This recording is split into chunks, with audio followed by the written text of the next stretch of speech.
Yo, party peeps, what is up? It's your boy, the best Gabe in the biz. The first Raw on the road to Clash at the Castle is officially in the books, and a lot of stuff went down. First off, CM Punk is still going to screw Drew McIntyre at Clash of the Castle. He's not getting his moment. Sorry, not sorry.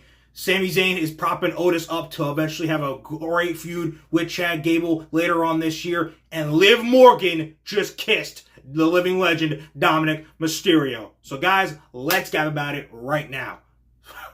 First off, USA Network, your guys are a piece of shit. Like, unbelievable. Like, 2 seconds after they went off the air like that, which I'm so tired of the impromptu just, right after the match is over, and then they just end it. I'm like, dude, that's so annoying. It's like, dude, you can give us another minute. And case in point, they should have given us like a couple extra seconds, because 2 seconds after things went off the air, guess what happened? Liv kissed Dom. Holy shit. Like, most of us didn't even know that until we looked at our phones, like literally 2 seconds later, just like looking and scrolling to see like, you know, how people were reacting to like what just happened, how Dom like screwed the pooch again. And it's like, wait, Liv kissed Dom? Well, they cut right before that happened. Like, seriously, if this was like the Attitude Era in the 90s, like, imagine if Stone Cold was literally just coming out and he was about to help Mankind win the WWE Championship, and the freaking like thing just went right off the air. Dude, you're gonna be like, what the hell? You're gonna be so lost in what just happened. Like, even despite the fact WCW like just revealed it to you, or I guess that was a bad example, but you guys know what I mean. This is the Attitude Era. We don't know what the hell just happened, because like just feed just gives out. Like, I cannot wait for Raw to be on Netflix so shit like this can stop. But in terms of Dom, bro, you are my living legend then, now, and forever for life, man. But dude, you are going to be in such a hot seat next week. Like, Judgment Day is already being like, dude, what are you doing? You screwed up last night.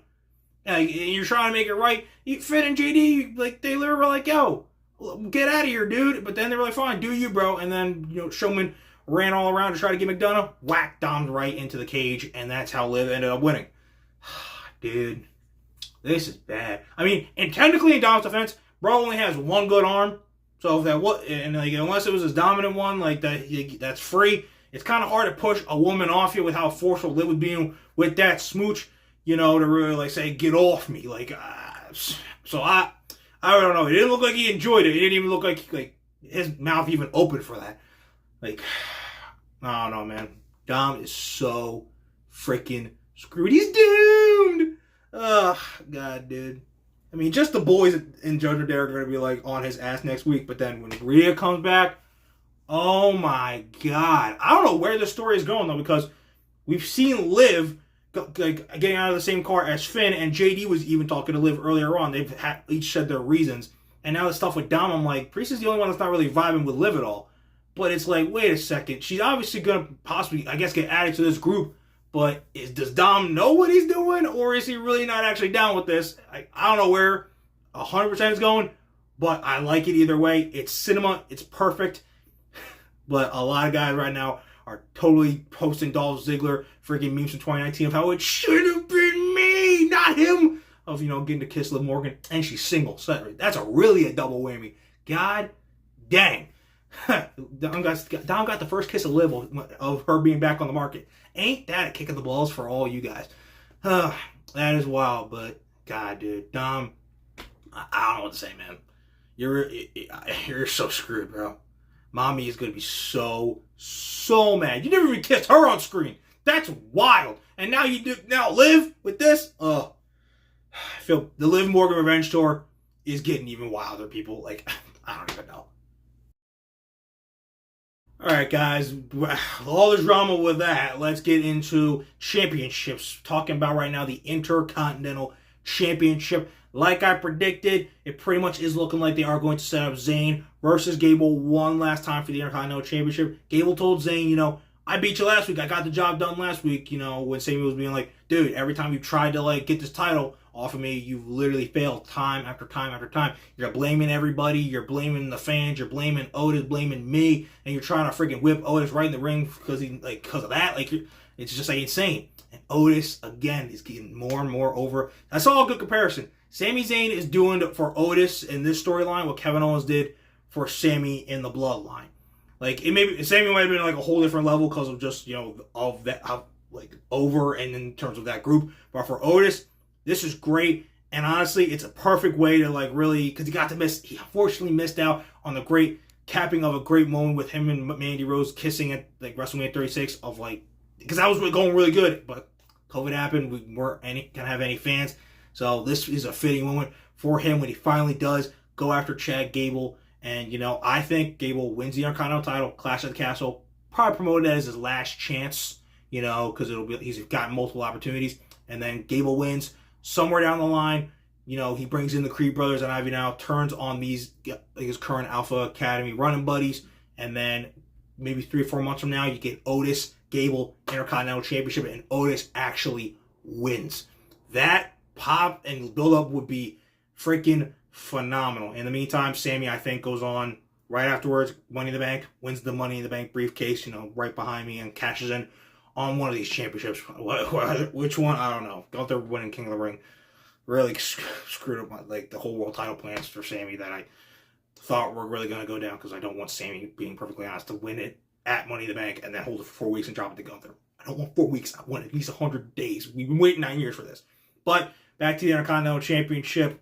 I'm vibing with it. The storyline is getting better and better every single week, and the payoff of Otis Gable Intercontinental title is going to hit like crack.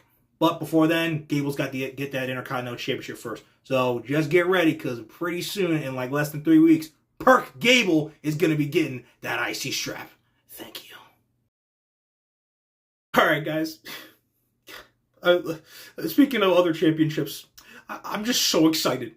I am just so excited right now for Clash of the Castle. The main event, Drew McIntyre versus Damian Priest in front of his home freaking country of Glasgow, in front of all his friends, in front of probably his wife. A chance of redemption, a chance to finally get his moment. And he's not gonna get it.